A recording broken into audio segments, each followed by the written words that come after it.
शास्त्र लिखा ये पुण्य फल आम क्या देकी देवा कायेन वाचा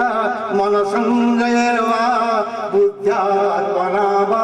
प्रकृति स्वभावात् कायेन वाचा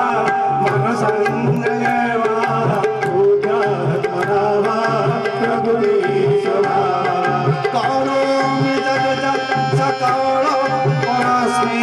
करोमि जगत् सकलं परस्मै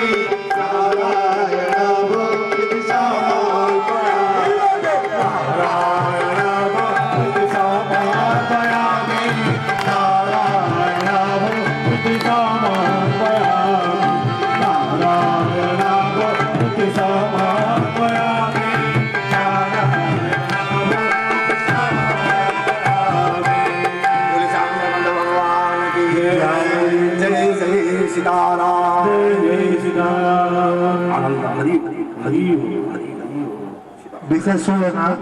आसंता काली ठीक 4टा बेले आमर प्रवचन कार्यक्रम हेबो एवं